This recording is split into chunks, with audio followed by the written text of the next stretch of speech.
Jill? Thanks, Paul. Well, after the bombing of Pearl Harbor in 1941, hundreds of Japanese Americans volunteered to serve in the military, even while their families were being held in internment camps.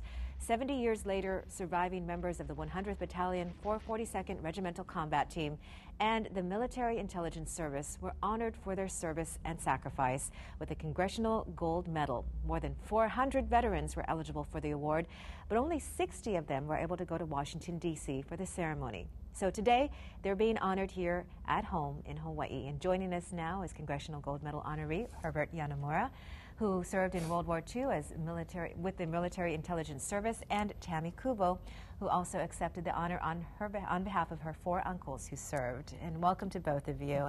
And this is the actual Congressional Gold Medal, and I can tell you that it's very heavy and it's beautiful. It's really the replica. It's a replica, and these are the men. These are you guys etched in the middle. Well, tell me, Herbert, what did it feel like? What was the experience in Washington, D.C.? Well, it's pretty difficult to really express the whole feeling because it was something that is beyond imagination. I mean, it's such a high honor. Exactly. When I looked up what this Congressional Gold Medal meant on the internet, and I saw the list of names of people who received this, and it started with George Washington. Gosh, how could we be placed in the same category as that great first president of the United States? But that's where we are. It's unbelievable. I bet. So it was really something. Well, a lot of people don't realize what the important job the Military Intelligence Service actually did. And you were 20 years old when you were serving at the time. What did you do? Well, I was with the 96th Infantry Division, which participated in the Leyte invasion, and subsequent to that was the Okinawa campaign. And I was attached to the division headquarters as a linguist, and excuse me. And my duties were to interrogate prisoners whenever they were available, which was rather few, because the Japanese soldiers never surrendered unless they were incapable of moving, and they're incapacitated, and then therefore they got captured. Otherwise they would never surrender. They would just commit suicide. So anyway, my first experience with a prisoner was on Leyte, and this guy was brought in badly wounded, and he was brought in on a stretcher. And when he encountered me and I spoke to him in Japanese, he was relieved and felt quite, happy, I guess, because he was able to converse in Japanese with me.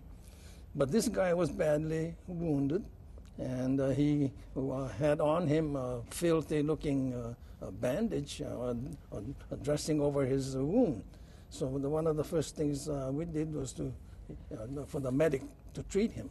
And when he used his scissors to remove the old bandage, guess what appeared? Maggots. Oh, my That goodness. was my first experience of ever seeing such a sight. A whole bunch of living maggots on a living man.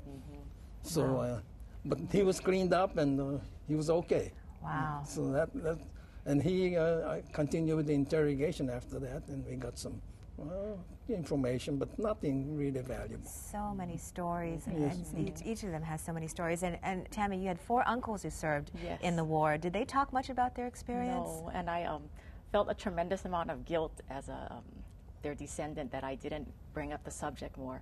And not till my son joined the Army and was placed in the 100th Battalion, 442nd, did I kind of research the unit. I actually thought they didn't exist anymore. I thought it was this heroic group of men and it was no longer in existence. So I was surprised that it's still going on and very proud that my son was placed in that unit. That's right. So, yeah, not only a relative, but also role models are what Yes. these men, these walking history books They provide for us. Is that right? And Yeah. so this is, how do you feel about this, being honored like this?